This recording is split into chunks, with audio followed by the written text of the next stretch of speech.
હવે રાજ્યભરમાં ધોધમાર વરસાદ લઈને એક્શનમાં છે સરકાર। ગાંધીનગર ખાતે બેઠકોનો પણ ધમધમાટ તેજ થઈ ચૂક્યો છે। મુખ્યમંત્રી નિવાસસ્થાને મહત્વપૂર્ણ બેઠક, જ્યાં મુખ્યમંત્રી સહિત ઉચ્ચ અધિકારીઓ આ બેઠકમાં હાજર છે।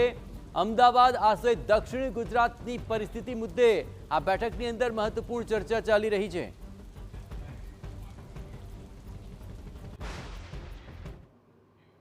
અને આ જ મામલે વધુ વિગતે વાત કરવા માટે જોડાઈ રહ્યા છે ટીવી9 પોલિટિકલ એડિટર કિંજલ મિશ્રા। કિંજલ, વિકટ પરિસ્થિતિ છે, ખાસ કરીને દક્ષિણ ગુજરાત અને હવે તો અમદાવાદ અને અન્ય વિસ્તારોની અંદર પણ ભારે વરસાદ વરસ્યો છે। આ વિકટ પરિસ્થિતિને પહોંચી વળવા માટે ત્યાં આખરે શું ગતિવિધિઓ ચાલી રહી છે, કઈ એવી બાબતો છે કે જેને લઈને મહત્વપૂર્ણ ચર્ચા થશે અને પ્રજાનો રોષ પણ છે, એમના સવાલો પણ છે। ખુદ હમણાં મંત્રી ઋષિકેશ પટેલને પણ હવે મહિલાઓના રોષનો ભોગ બનવું પડ્યું।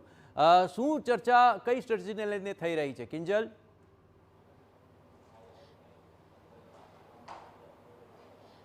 देखो, सूरतनी बात करवामां आवे के दक्षिण गुजरातनी बात करवामां आवे त्यां 41 इंचना वरसादनी अंदर जळबंबाकार थई गयो।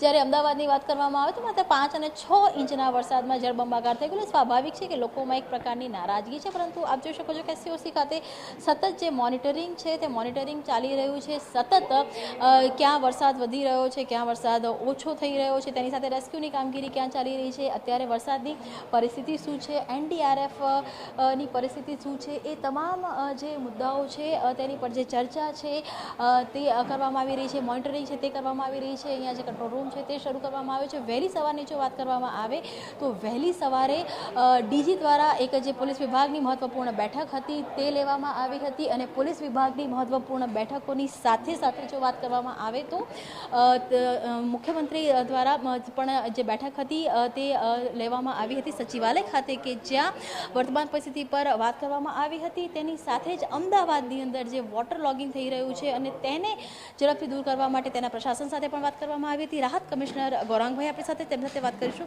ગૌરાંગભાઈ, જે પરિસ્થિતિ છે વાસ્તવિક રીતે કેટલી કાબૂમાં છે? આજની જો વાત કરવામાં આવે તો કેટલું રેસ્ક્યુ છે, ક્યાં ક્યાં થઈ રહ્યું છે? પર્ટિક્યુલરલી સાઉથ ગુજરાતની વાત કરીએ અને એમાં પણ વલસાડ જિલ્લો, સુરત જિલ્લો અને નવસારી જિલ્લાની વાત કરીએ તો હાલમાં ત્યાં વરસાદનું પ્રમાણ નહિવત જેવું છે। છેલ્લા 4 કલાકના આંકડા અમે જોઈ રહ્યા છીએ, એમાં વરસાદ એકદમ ત્યાં ઓછો છે અને જેના કારણે પાણી ધીરે ધીરે ઓસરવા માંડ્યા છે। જે લોકો સ્ટ્રેન્ડેડ હતા, ફસાયેલા હતા, એ લોકોને રેસ્ક્યુ કરવામાં આવી રહ્યા છે। જેમ કે ગણદેવીમાં હમણાં જે ઝીંગા તળાવમાં કામ કરતા લોકો ફસાયેલા, એ લોકોનું રેસ્ક્યુ ચાલુ છે, એરલિફ્ટિંગ ચાલુ છે। આ રીતે એટલે આ રીતે અલગ અલગ વિસ્તારમાં જ્યાં લોકો ફસાયેલા હોય એ લોકોને ટીમો રેસ્ક્યુ કરી રહી છે। પાણી ધીરે ધીરે ઓસરી રહ્યા છે અને જેમ જેમ જરૂર પડતી જાય છે એ રીતે ટીમો મોબિલાઇઝ કરી અને રેસ્ક્યુની કામગીરી ચાલુ છે।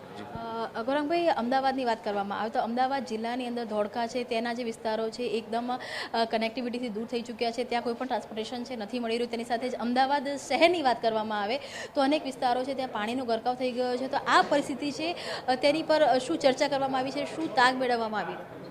ખાસ કરીને ધોળકામાં એક એસડીઆરએફની ટીમ સવારે જ મૂવ કરી દેવામાં આવેલી અને એક આર્મીનું કોલમ પણ ત્યાં રવાના થયેલું છે, જેથી ત્યાં રેસ્ક્યુની કામગીરી કરી શકાય। એ ઉપરાંત પોલીસની ટીમ પણ ત્યાં તૈનાત છે અને જે સ્થાનિક વહીવટીતંત્ર છે એ લોકો અન્ય લોકોની મદદ લઈ અને ત્યાં રાહત અને બચાવની કામગીરી કરી રહ્યા છે। અમદાવાદ સિટીમાં પણ 3 જેટલી આર્મીની કોલમ જે છે એ ડિપ્લોય થઈ રહી છે।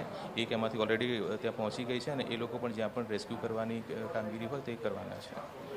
કોઈ મૃત્યુના જે આંકડા છે તે આવ્યા હોય અથવા તો જે રોડની વાત કરવામાં આવી હોય, રોડ રસ્તા જે સંપર્ક વિહોણા થઈ ચૂક્યા હોય, ગામ સંપર્ક વિહોણા થઈ ચૂક્યા હોય, શું સ્થિતિ છે વાસ્તવિક અત્યારે? સમગ્ર રાજ્યની જો વાત કરું તો 1100થી વધુ રસ્તાઓ હાલ પણ બંધ છે અને મોટાભાગના એવા રસ્તાઓ છે જે પંચાયતના છે, અંદર ગામડાઓને જોડતા રસ્તાઓ છે।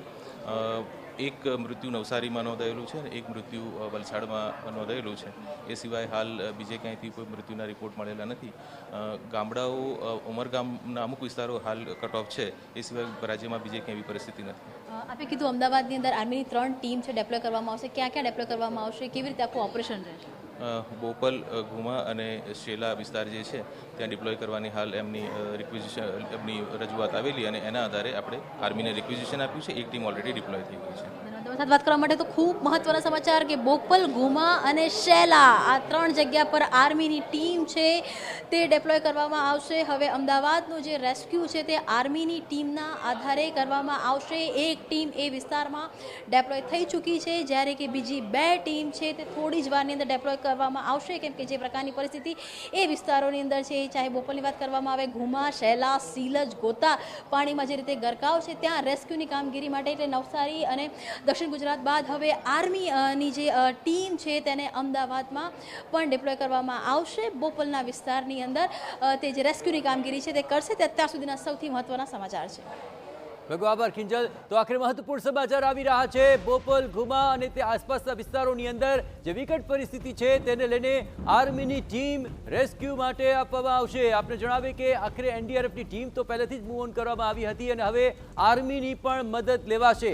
આપને ખ્યાલ છે તે મુજબ પહેલેથી જ બોપલ, ઘુમા અને તેની આસપાસના વિસ્તારોમાં ભારે જળબંબાકારની પરિસ્થિતિ છે. ટીવી9 પર સતત આ તમામ વિસ્તારોના દ્રશ્યો આપ સુધી પહોંચાડી રહ્યું હતું. કેટલી વિકટ પરિસ્થિતિ છે તેનો અંદાજ પણ એ તસવીરો પરથી સ્પષ્ટપણે આવી રહ્યો હતો અને હવે તેને જ લઈને આર્મીની પણ મદદ લેવાઈ રહી છે.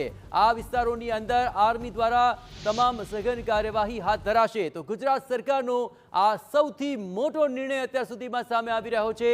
જે ભારે વરસાદ વરસ્યો તેને કારણે અમદાવાદના આંબલી, બોપલ અને ઘુમા આ તમામ જે વિસ્તારો છે, શેલા વિસ્તાર છે, ત્યાં પણ સ્થિતિ વણસી ચૂકી છે અને તેને લઈને સરકારે આ મહત્વપૂર્ણ નિર્ણય કર્યો છે. અને હવે આર્મીની મદદ અહીં લેવાશે અને સાથોસાથ તમામ લોકોને રાહત મળે તે માટે આર્મી તૈનાત કરાશે.